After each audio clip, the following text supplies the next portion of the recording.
Opinion: the House Judiciary Committee looking into red flags about Clarence Thomas.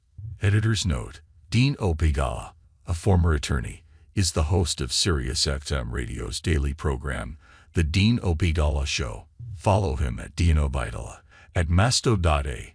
The opinions expressed in this commentary are his own. View more opinion on CNN. On Monday, the GOP-controlled House Judiciary Committee, chaired by Donald Trump ally Rep. Jim Jordan, is set to hold a field hearing in New York City called Victims of Violent Crime in Manhattan.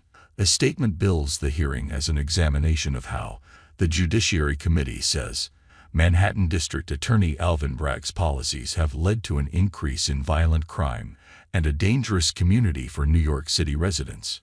In response, Bragg's office slammed Jordan's hearing as a political stunt, while noting that data released by the New York Police Department shows crime is down in Manhattan with respect to murders, burglaries, robberies, and more through April 2, compared with the same period last year. In reality, this Jordan-led hearing isn't about stopping crime, but about defending Trump, who was recently charged by a Manhattan grand jury with 34 felonies.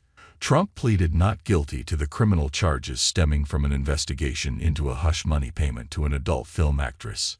The former president also is facing criminal probes in other jurisdictions over efforts to overturn the 2020 election and his handling of classified documents at Mar-a-Lago. Bragg sued Jordan and his committee last week in federal court, accusing the Judiciary Committee chairman of a transparent campaign to intimidate and attack his office for its investigation and prosecution of Trump by making demands for confidential documents and testimony.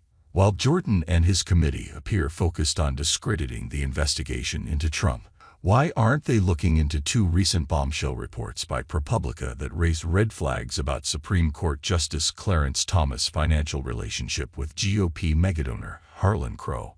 After all, the House Judiciary Committee's website explains that it has jurisdiction over matters relating to the administration of justice in federal courts, for which the revelations concerning Thomas fit perfectly. First, we learned in early April that Crow had provided Thomas and his wife, Ginny, for decades with luxurious vacations including on the donor's yacht and private jet to faraway places such as Indonesia and New Zealand. That information was never revealed to the public. In a rare public statement, Thomas responded he was advised at the time that he did not have to report the trips.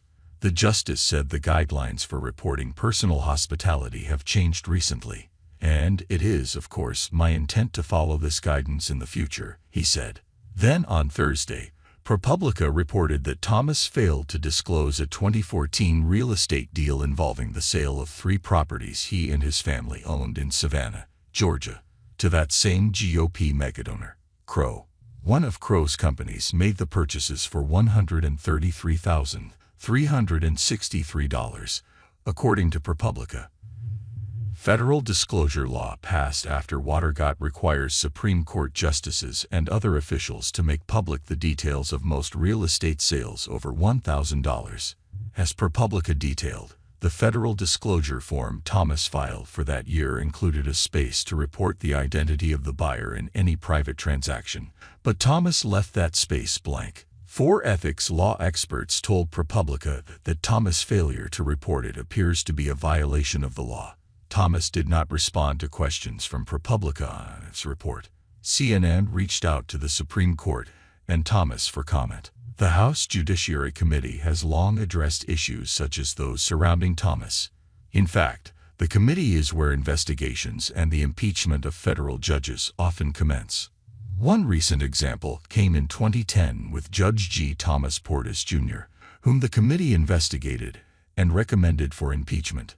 The committee's task force on judicial impeachment said evidence showed Portis intentionally made material false statements and representations under penalty of perjury, engaged in a corrupt kickback scheme, solicited and accepted unlawful gifts, and intentionally missiled the Senate during his confirmation proceedings. The Senate later found Portis guilty of 4 articles of impeachment and removed him from the bench. Yet the Judiciary Committee has neither released statements nor tweets raising alarm bells about Thomas. Instead, its Twitter feed is filled with repeated tweets whining that CSPN won't cover Monday's New York field hearing.